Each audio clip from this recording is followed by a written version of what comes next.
Assalamualaikum warahmatullahi wabarakatuh. Anak-anak, bagaimana kabar kalian hari ini? Semoga senantiasa sehat selalu dan dalam lindungan dan pertolongan Allah SWT. Pada kesempatan kali ini kita akan belajar bersama matematika kelas 7 bab segitiga.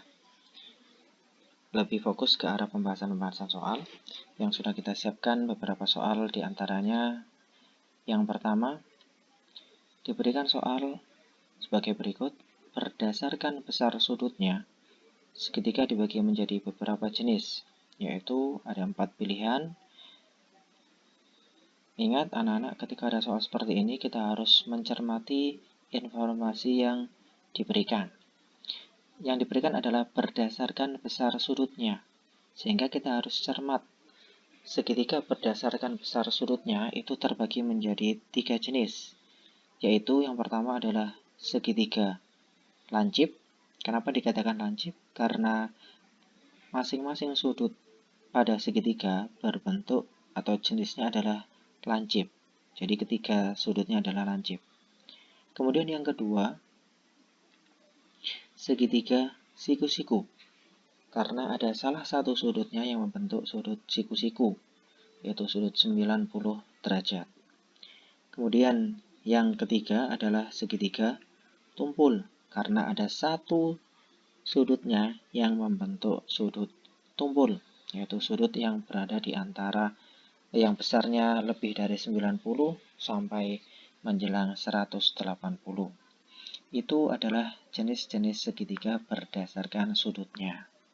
Lalu bagaimana dengan jenis segitiga berdasarkan panjang sisinya? Berdasarkan panjang sisinya, segitiga juga dibagi menjadi 3 jenis. Yang pertama adalah segitiga sama sisi. Kemudian yang kedua adalah segitiga sama kaki. Dan yang ketiga adalah segitiga sembarang. Segitiga sama sisi adalah segitiga yang ketiga sisinya panjangnya sama. Kalau segitiga sama kaki adalah segitiga yang dua sisinya sama panjang. Dan segitiga sembarang adalah segitiga yang tidak ada satupun sisi yang sama panjang. Baik, kita akan coba melanjutkan mencermati dari soal ini. Maka di antara pilihan jawaban ini, mana yang sesuai berdasarkan besar sudutnya? Yang A, ini ada segitiga sembarang, ini bukan segitiga berdasarkan sudut. Ini ada segitiga sama sisi, bukan berdasarkan sudut. Ini ada segitiga sama sisi, bukan berdasarkan sudut. Berarti ada lancip, siku-siku, dan tumpul. Berarti jawabannya adalah D. Baik. Kemudian yang kedua, nilai X pada gambar di bawah ini. Diberikan sebuah segitiga dengan beberapa informasi sudut yang diketahui. Ada 2 sudut yang sudah diketahui, ada 1 sudut yang ada variabel X-nya. Ingat anak-anak, ketika ada informasi seperti ini, kita harus ingat bahwa sudut dalam segitiga, jumlah total sudutnya adalah 180. Sehingga kita bisa masukkan informasi ini, 3X ditambah dengan 46, ditambah dengan 62, harus sama dengan 180 derajat. Maka ini kita bisa sederhanakan, 3X ditambah 108 sama dengan 180 derajat. Oke, karena ini yang kita cari ada nilai X-nya, maka 108 kita jadikan 0 dengan cara dikurangi dengan 108. Sehingga yang kanan juga harus dikurangi dengan 108. Ini adalah sifat keseimbangan dalam operasi. Maka ini sudah menjadi 0. Sehingga 3X sama dengan 72.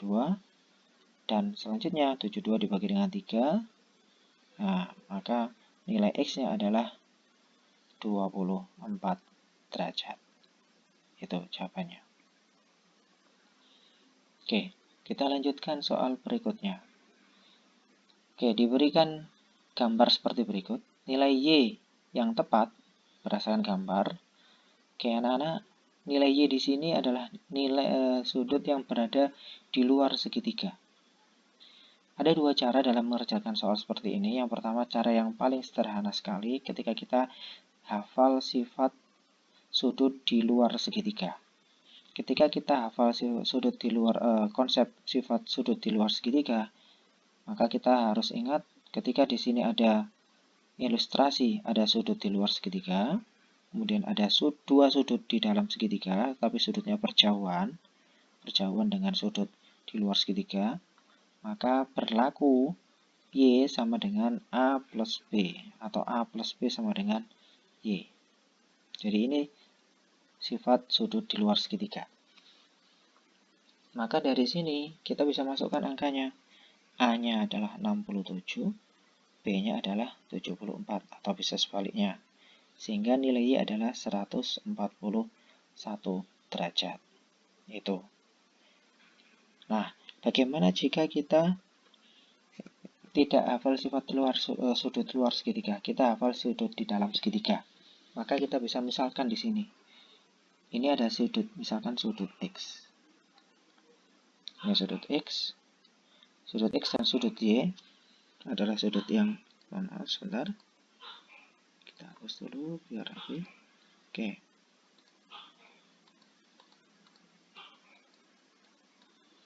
Oke.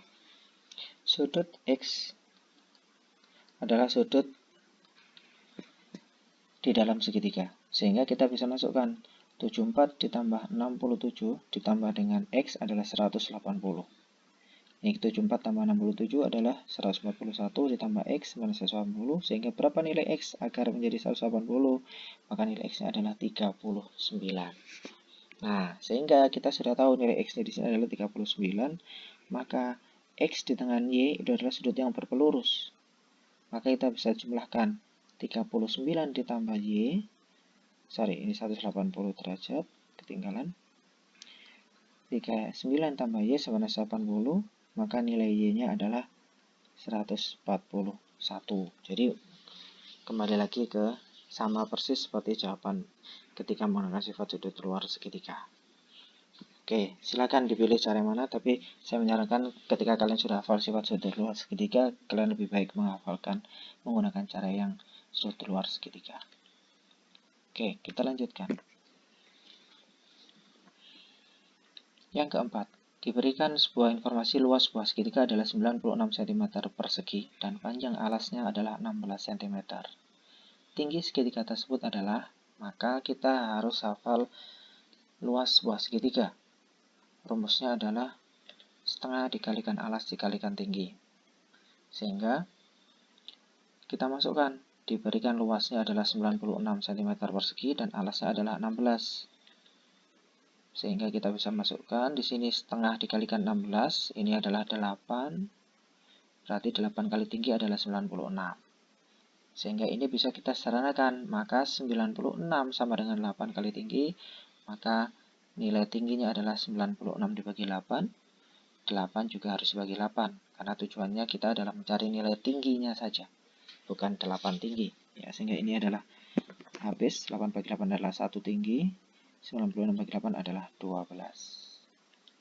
Itu. Ya. Begitu jawaban soal nomor 4. Kemudian soal nomor 5. Dengan informasi yang sejenis, luas sebuah segitiga adalah 105 cm persegi dan tingginya adalah 15 cm. Panjang alas segitiga tersebut adalah, di sini soalnya diketahuinya adalah luas dan tingginya.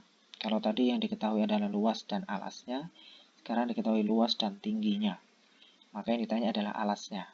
Kita masukkan angkanya saja langsung. 105 sama dengan setengah dikalikan alas dikalikan 15.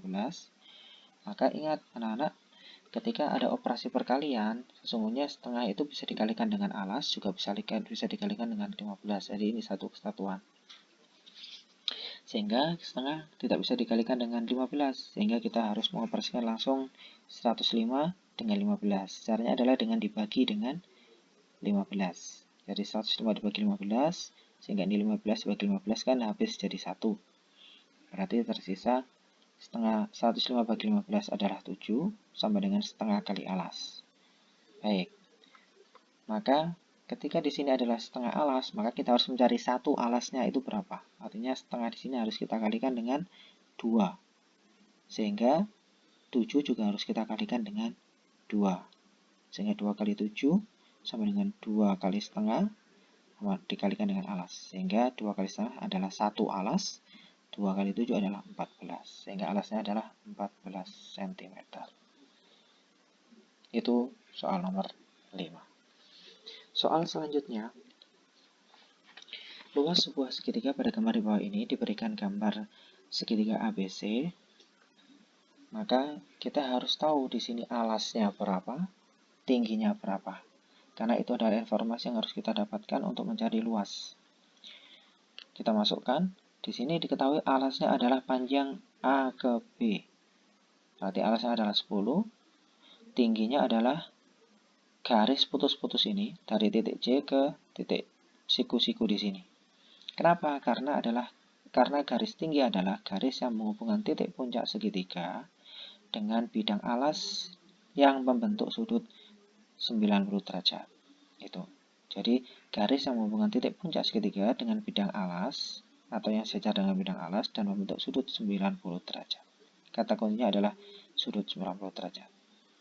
Gitu, sehingga tingginya adalah 20 cm. Kita masukkan setengah dikalikan alasnya 10, tingginya 20, maka di sini setengah bisa kita kalikan dengan 20. Hasilnya adalah 10. Maka 10 kali 10 adalah 100 cm persegi. Itu. Baik. Soal yang sejenis diberikan gambar yang sejenisnya, tetapi yang ditanya juga sama, tapi informasinya ada tambahan di sini. Panjang AB-nya 22, kemudian B ke garis putus-putus ini adalah 10 cm. Maka kita bisa langsung masukkan luas segitiganya adalah setengah dikalikan alasnya adalah 22, tingginya adalah 24. Jadi angka 40 sebagai sisi miring ini tidak kita gunakan, dan angka 10 di sini juga tidak kita gunakan untuk mencari luas. Baik, setengah dikalikan 22 adalah 11. 11 dikalikan dengan 24 adalah 264 cm persegi. Itu jawaban untuk soal nomor 7. Kemudian soal yang terakhir, ini ada gambar luas bangun PQRS di bawah ini diberikan informasi gambar seperti berikut. Maka yang ditanya adalah daerah yang berwarna biru. Maka anak-anak, untuk mencari daerah yang berwarna biru ini kita cukup mencari luas segitiga PQS ditambah dengan luas segitiga SQR. Itu. Nah, karena dia segitiga, maka kita harus mencari alasnya di mana, tingginya di mana. Ingat, alas dan tinggi itu saling tegak lurus, sehingga kita harus tahu alasnya adalah bidang yang tegak lurus dengan tinggi. Maka di mana tingginya? Kita bisa menemukan di sini adalah tinggi. Ini adalah tinggi. Maka ini juga tinggi. Maka alasnya di mana? Alasnya adalah QS ini. Ini adalah alasnya. Nah, pada segitiga PQS, maka alasnya adalah QS, tingginya adalah PT. Pada segitiga RQS, alasnya adalah QS juga, tingginya adalah TR atau RT. Kita bisa masukkan langsung segitiga PQS. PQS setengah kali QS, alas sebagai alas, dikalikan PT sebagai tinggi, maka 12 dikali 6 dikali setengah. 12 kali setengah adalah 6 kali 6 adalah 36 cm persegi. Dan RQS setengah dikali QS, alasnya sama, tingginya berbeda menjadi RT. Maka kita masukkan setengah kali 12 dikalikan 9 sama dengan 6 dikali 9 adalah 54 cm persegi. Sehingga diperoleh luas bangun PQRS adalah jumlahan dari luas PQS dan luas RQS adalah 36 ditambah 54 sama dengan 90 cm persegi. Baik, itu anak-anak pembahasan untuk latihan soal segitiga di matematika kelas 7. Mudah-mudahan bermanfaat. Jangan lupa subscribe dan like. Mudah-mudahan kalian dapatkan manfaat dari video ini. Sampai jumpa pada kesempatan berikutnya. Assalamualaikum warahmatullahi wabarakatuh.